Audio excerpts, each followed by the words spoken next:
Well, you can't say they didn't try. Hey, what's going on, everybody?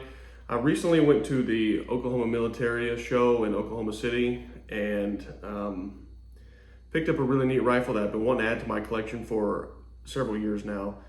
As an Arisaka fan, you know, I've had a 99 in the past and I've got several Type 38s, but I've yet to pick up a last ditch, which finally got around to it.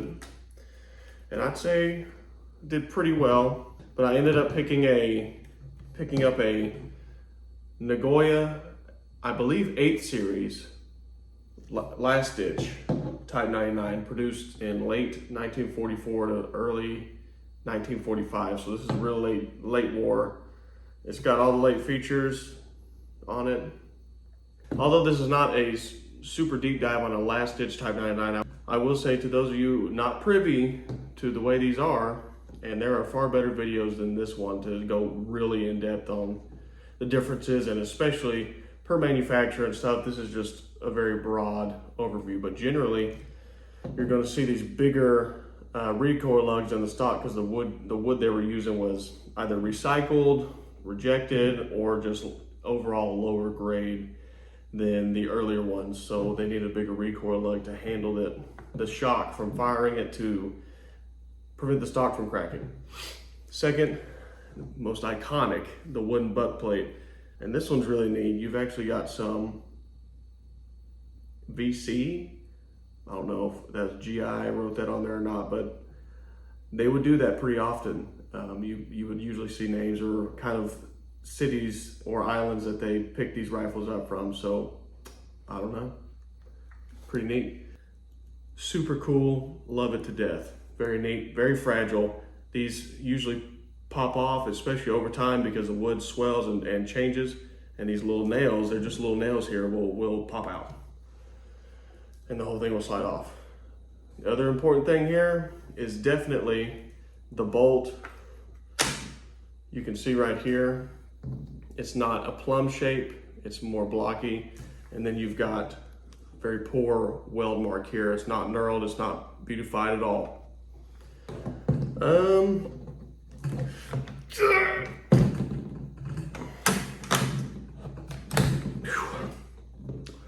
Like I said, there's cosmoline in there. The Type 99 characters were never added a lot of the times. That varies per series. So like I said, this is not a one-stop shop for all the variants, just generally speaking. Last ditch rifles never had a dust cover. They have the groove for it. That did not get deleted until real late war.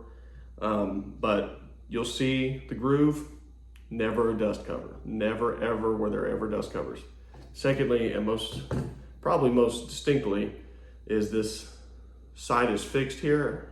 Not the flip up sight, not the tangent sight, definitely not the AA sights. Those departed long ago.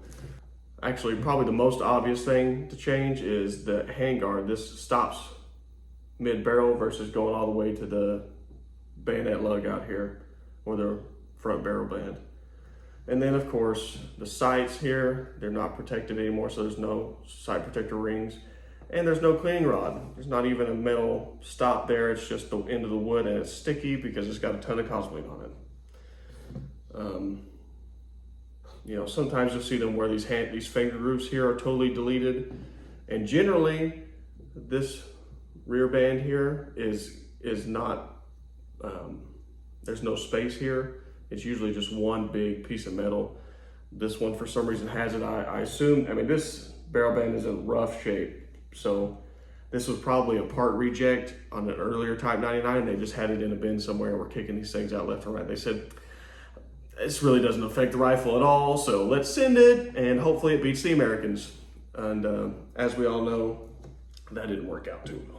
It's still got the mum on it, and as you can tell by the video I'm putting up, there's lots of cosmoline everywhere. So, you know, although it's not duffel cut and there's no bring back papers, I will say that this is probably brought back by some GI. Maybe he found it in a warehouse or something like that. But there is cosmoline caked through this thing. Type 99 Arisakas usually had peen screws meaning that they would hit it with a pin, and then it would keep the screw from coming undone. So you really know you've got one that's never been taken apart if those pins have not been messed with. And this one is that case. Even the rear sight has a whole bunch of cosmoline in it. So I don't think this thing was ever fielded. And I'll tell you the honest truth. The real reason I picked this up was because I've had this for about a year now, and it is a true last ditch Type 38 bayonet with the bamboo sheath. So a last ditch rifle, last ditch bayonet. But this was made by Toyota. And yes, I do mean the car company, Toyota. They made bayonets for the Imperial Japanese Army in the war. So, especially in the later period. It's as crude as it can be. No blood blade or no fuller in the middle there. So it's flat. These are not sharpened at all. And then you've got the straight pommel here, you've got the straight crossguard here, no quillion. They deleted that. Very blocky grip. Another thing I've noticed is that the wood on these last stitches connects on the bottom, but it doesn't connect on the top. So that's an interesting observation. And then of course, instead of being a nice rounded bottom here, it's a block. So, and it's still serialized there, and you've got manufacturing marking there. And then the actual scabbard is a two-piece bamboo, is two pieces of bamboo that they've pressed together. I would assume they've glued, and that they've tied together with twine. And then they got, looks like some sheet metal and soldered it together. They were kicking these things out left and right towards the end of the war. So, you know, got very lucky with this one. I went to a antique shop and found it behind the counter, and it was not priced. And I just knew, I knew that it was going to be crazy expensive. When I talked to the guy, I said, "Hey, how much do you want for this bayonet?" Didn't explain anything to him. He said, "Well, you know, I like to make my money. $90. I was like, deal. So yeah, $90 for this all day. I'll do it again. It's in great shape, as you can tell. It goes great with the last ditch rifle. Check that out. So anyways, I think I'm going to try to make a cleaning video on this. One, I don't know if I'll be able to take it apart because of those peen screws. Two, I don't know how fast I'll be able to get to it because I have a baby being born on Monday. So might be a slowdown in content for a while as priorities shift temporarily. Another note is that this is a reproduction Type 99 sling from World War Supply.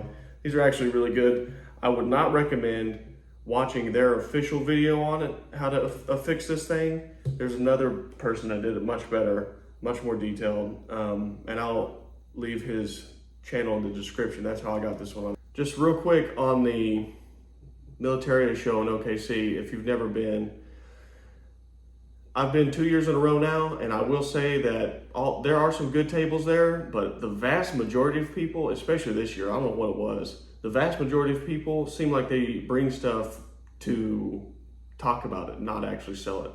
I mean, there's one table, he had, and I swear, a Siamese Mauser that was unconverted from the original caliber, which is just 8x50R, right? And an original bayonet for $2,000. $2,000, guys. Now, it was not a Siamese Type 66 Arisaka. Those are definitely rare and more on the expensive side. No, this was just a standard Siamese Mauser. Promise you, I've looked at many of them. It's crazy. I mean, and right next to it, you had a $15,000 Sniper Steyr M95 Mannlicher, which, you know, I don't know what the going price of those are, but it makes a little bit more sense than a $2,000 Siamese Mauser. Oh yeah, and some $1,200 Type 53s. What else did we see? A Chinese 6.5 rifle, which is another Arisaka that I would love to have, but he had it for $2,000. Anyways, and not to mention all the guys that were asking, you know, $7,000, $6,000, $5,000 for inland M1 carbines and $4,000, $4,500 for M1 Grands. I mean, I don't know. Like I said, this one right here, got it for, you know, pretty good price, I would say. Especially it's got a mum and it's not been sanded at all. To be honest with you, compared to the Watermaker in Tulsa every year, that show, I mean, you know, you're going to see something neat, but don't expect to go in there and find something neat and be able to buy it unless you're really just going to pay a crazy amount of money. It's definitely worth checking out. You'll see some cool stuff for sure. One guy had a set of Auschwitz pajamas right next to an SS uniform, and they were both framed. So I don't know about that one, but there's plenty of other guns to look at. I hope you enjoy, and like I said, happy collecting.